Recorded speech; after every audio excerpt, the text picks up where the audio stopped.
नमस्कार दोस्तों, गोस्वामी क्लासेस के YouTube चैनल पर आपका बहुत बहुत स्वागत है। दोस्तों, आज का सेशन आपके लिए ज़बरदस्त होने वाला है, बहुत इम्पोर्टेंट सेशन आपके लिए। बहुत दिनों से कमेंट आ रहे थे कि सर मैथमेटिक्स के ऊपर वीडियो बनाओ, हमें मैथमेटिक्स में कुछ भी नहीं आता है।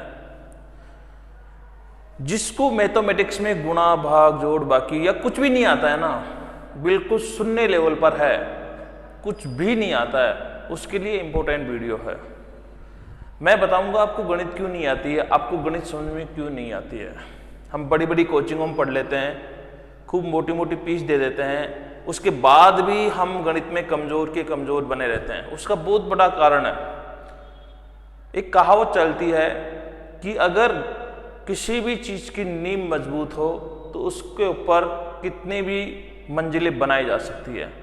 यदि मकान की नींव मजबूत हो तो उस नींव के ऊपर आप कितने भी मंजिलें चढ़ा सकते हो, कोई खतरा नहीं होता है। लेकिन जिस घर की नींव कमज़ोर होती है वो एक मंजिल के अंदर भी खतरनाक होती है। इसलिए सबसे इम्पोर्टेंट है आपका बेसिक। आपका जो बेसिक है वो मजबूत होना चाहिए।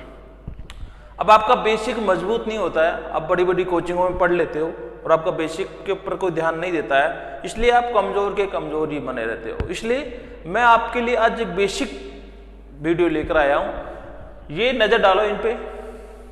अगर ये सब चीज़ें आपको आती है, इसकी नॉलेज आपके पास में है, तब तो ये वीडियो आपके काम का नहीं है। और यदि ये चीज़ें आपको आती तो है लेकिन हल्की फुल्की आती है, ज़बरदस्त तरीके से नहीं आती है, तो ये आपके लिए इंपॉर्टेंट है। क्योंकि यदि आपको ये पॉइंट आ गए ना, दो चीज गणित के अंदर यही है, बस गणित की जड़ यही है। जिसको ये चीज अच्छी तरह से आती है, जिसकी ये मजबूत है, वो गणित में कभी भी मात नहीं खाएगा। और जिनको ये चीजें को ज्ञान नहीं है ना, वो हर जगह, आप कितने भी बड़े टीचर से पढ़ लो, कितनी भी बड़ी कोचिंग में पढ़ लो, आपको समस्या आएगी, आपके गणित समझ में नहीं आएगी। हाँ, यदि ये सब चीजें अगर आपकी क्लियर हो जाती है तो आप कहीं पे भी नहीं रुकोगे। तो यही है गणित का आधार, संख्या पद्धति और सरलीकरण। सरलीकरण के अंदर इतने सारे पॉइंट आते हैं और नंबर सिस्टम में इतने सारे पॉइंट आते हैं। ये सब चीजें आने के बाद में आप मुझे बताना, सर अभी भी मुझे गणित नहीं आती है, तब मानूंगा मैं आपको। तो ध्यान दो, नंबर सिस्टम में हम क्या पढ़ने वाले हैं? संख्याओं का ज्ञान।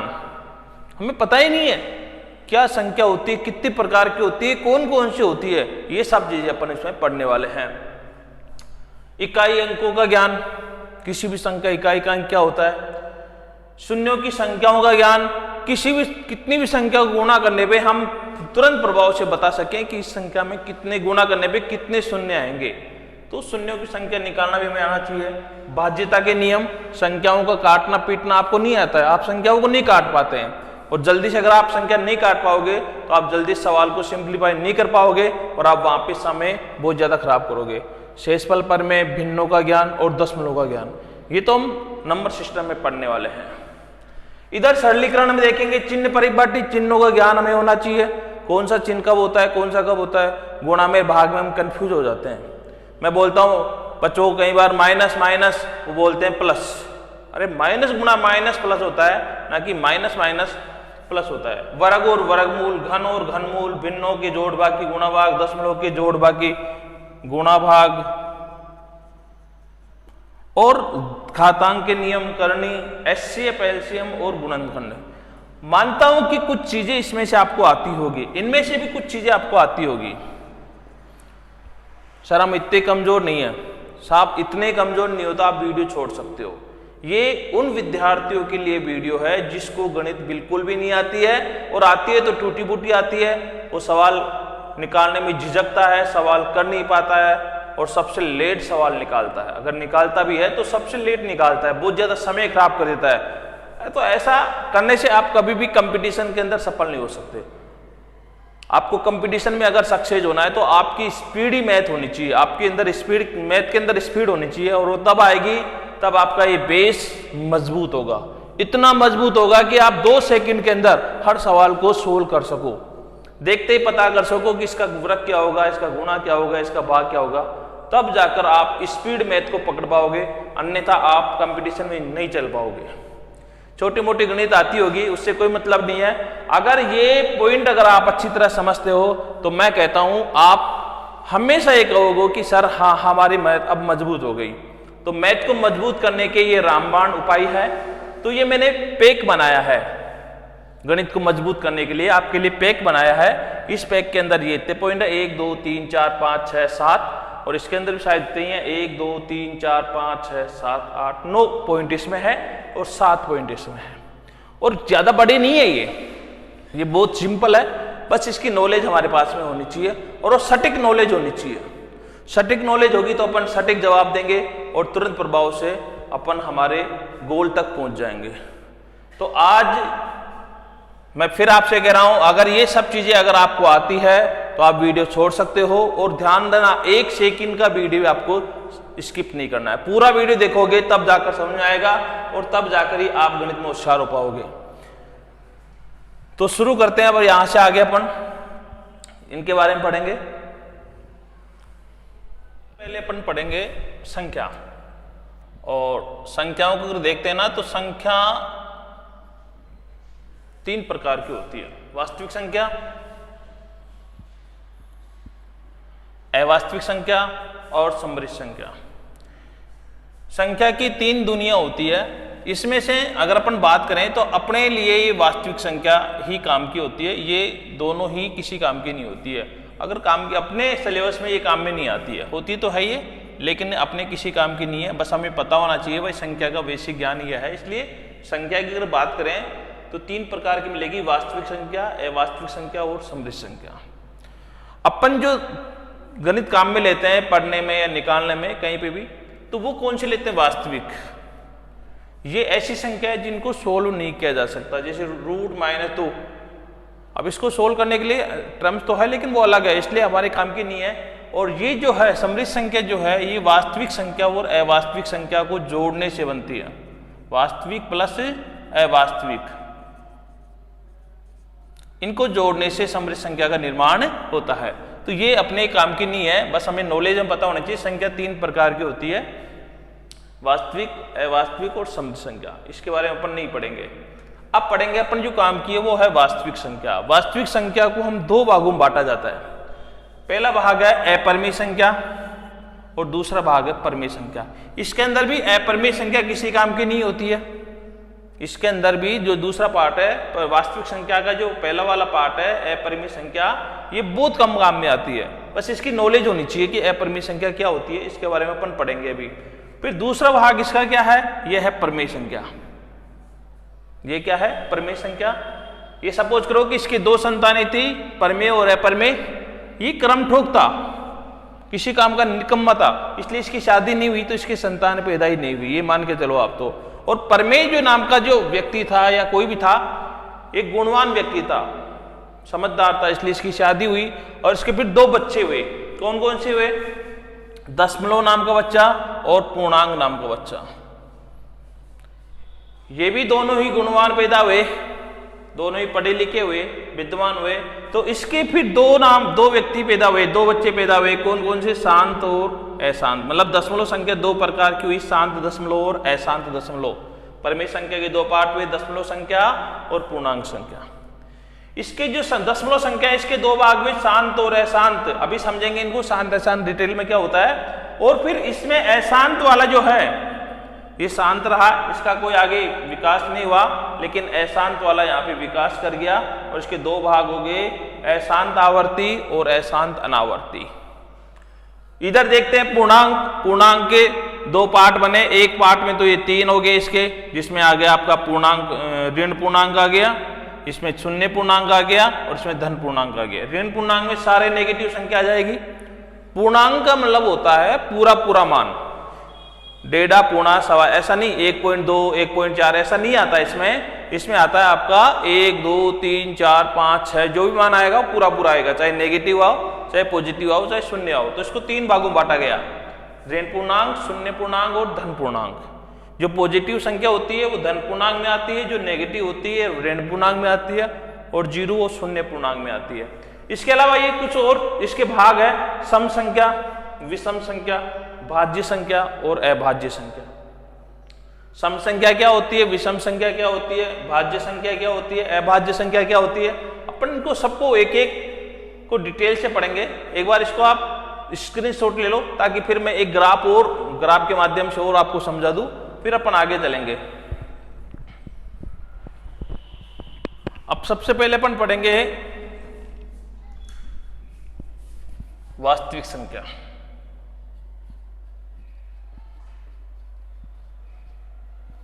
वास्तविक संख्या, रियल नंबर। वे सभी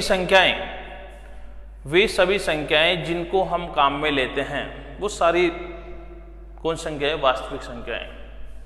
वास्तविक संख्या वे सभी संख्याएं जिनको हम गणित को हल करने में काम में लेते हैं, वो सारी संख्याएं कौन संख्या कहलाती है? वास्तविक संख्या कहलाती है।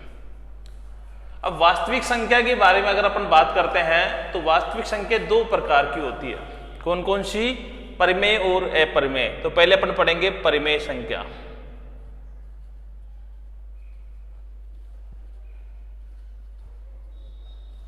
परिमेय संख्या ये क्या होती है? वे संख्याएं जिनको हम P बटा Q के रूप में लिख सकते हैं। वे संख्याएं जिनको हम P बटा Q के रूप में लिख सकते हैं, वो संख्याएं क्या कहलाती है? परिमेय संख्या कहलाती है। जबकि Q नॉट इक्वल क्या हो? 0 हो।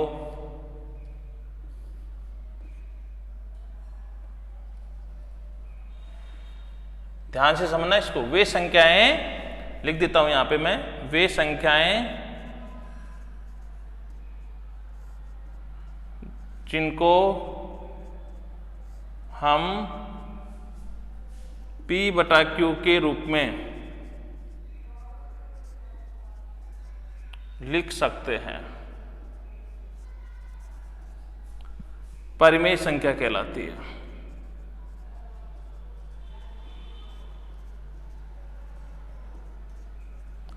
अब ध्यान दो, यहां पे एक विरोधाभास पैदा होता है कि जिसने गणितज्ञ ने डेफिनेशन दी थी उसके अकॉर्डिंग सही है, लेकिन अपन P बटा Q को हम नहीं समझ पाते हैं। जैसे मैंने कहा आपसे 5 बटा 2, 3 बटा 5, 7 बटा 2, ये सब क्या है?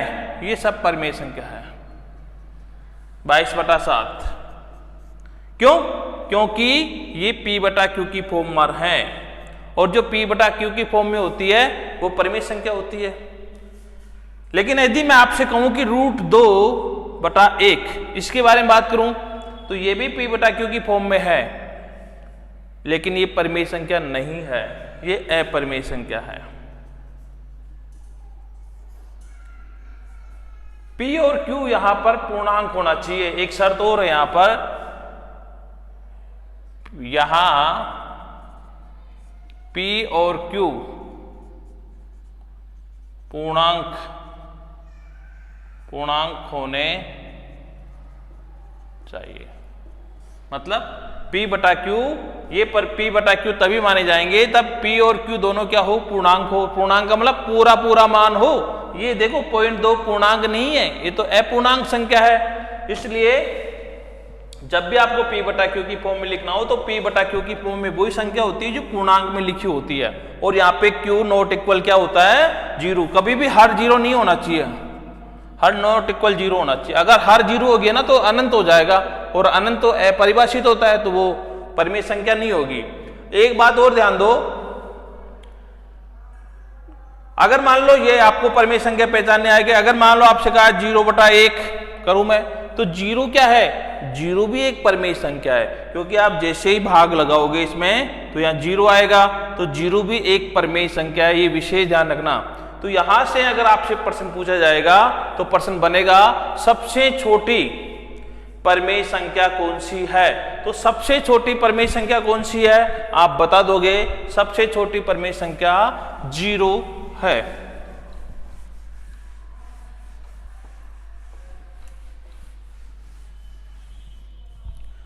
सॉरी, सबसे छोटी की बात नहीं कर सकते अपन, क्योंकि अगर मान लो यह आ गया तो हमारे पास माइनस का 3 बटा 2, तो ये तो 0 से छोटे हो गई। तो यहां पे केवल ये बताया जाएगा क्या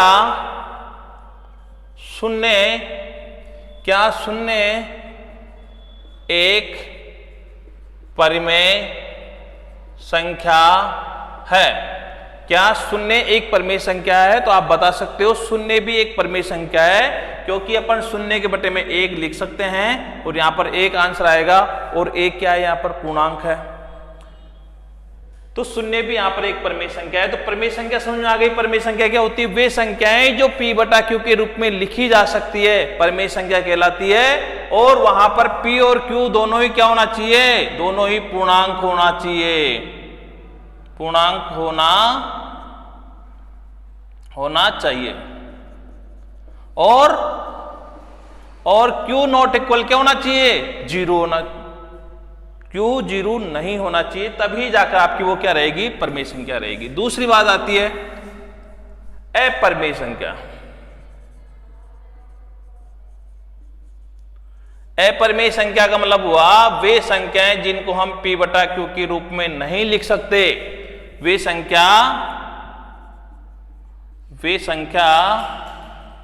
संख्याएं जिनको हम p बटा q के रूप में नहीं लिख सकते,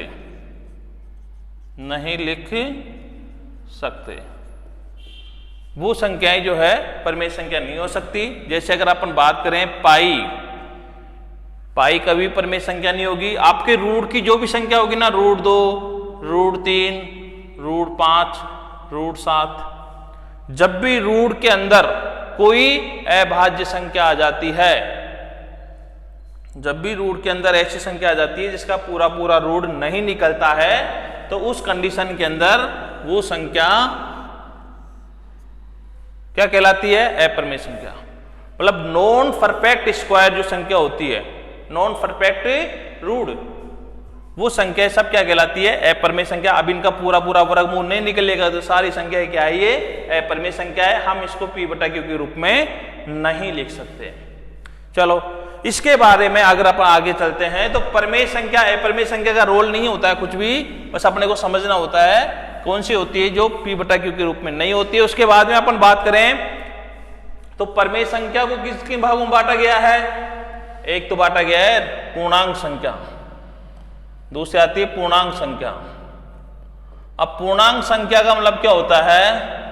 वे संख्याएं जिनका मान पूरा पूरा हो, जैसे मान लो 1, 2, 3, 4, 5, वो संख्या क्या होती है? पूर्णांक संख्या कहलाती है। और अभी पूर्णांक संख्या के अंदर बात करें तो आपका देखो जीरो भी आ जाएगा, -3, -2, -1, 0, 1, 2, ये सब आ गया इसमें।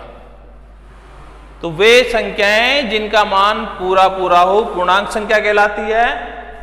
अब ये पूर्णांक संख्या तो हो गई भाई, इसके अंदर आपका जीरो भी आ गया, इसमें आपके धन संख्या भी आ गई, इसमें आपकी ऋण संख्या भी आ गई, इसलिए इसको फिर 3 भागों में बांटा गया। कौन कौन सा? ऋण पूर्णांक। ऋण पूर्णांक में कौन कौन आएगा तुम्हारा?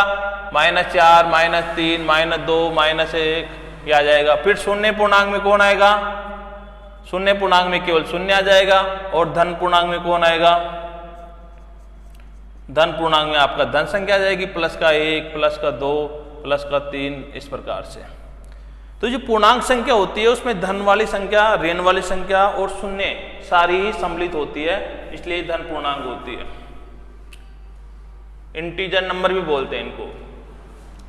इसके बाद में आती है तुम्हारी दशमलव संख्या। दशमलव संख्या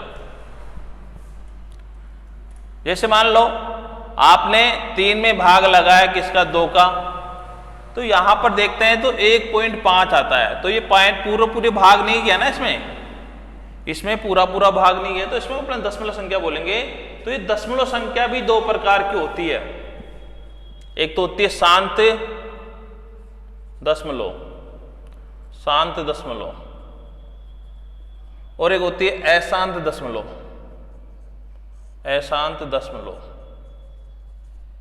शांत के अंदर तो जैसे मान लो 1.5 आ गया, 0.2 आ गया, 0.4 आ गया, 1.25 आ गया, 1.234 आ गया, इस प्रकार से आपकी संख्या आएगी जिसमें भाग आपका रुक जाएगा। ऐसी संख्या है जिसका दशमलव प्रसार क्या हो? शांत हो, मतलब भाग एक स्टेप पर खत्म हो जाए, शून्य शेष बच जाएगा। मतलब इसमें जैसे मान लो आपसे कहूं मैं कि 5/2, अगर मैं भाग लगाऊंगा तो 2.5 आएगा, इसमें शून्य शेष आ जाएगा कि नहीं आ जाएगा? लेकिन इसकी बात करूं मैं, इसमें भाग रुकता नहीं है। अब ये दो प्रकार का होता है, एक तो होता है अशांत आवर्ती और एक होता है अशांत अनावर्ती। अशांत आवर्ती का मतलब हुआ कि जैसे 1.2 ऐसे चलता रहे, इसको अपन 1.2 के ऊपर बार भी लिख देते हैं, या फिर हो सकता है 2.34 इस प्रकार भी हो सकता है। तो फिर इसको अपन लिखेंगे 2.34 के ऊपर 3-4 के ऊपर बार। तो ये देखो यहां पर एक अंक की पुनरावृत्ति बार बार होती है, इसलिए इसको बोलते हैं अशांत आवर्ती। भाग तो नहीं रुकता इसमें भाग रुकता नहीं है, लेकिन एक ही अंक की पुनरावृत्ति बार बार होती है।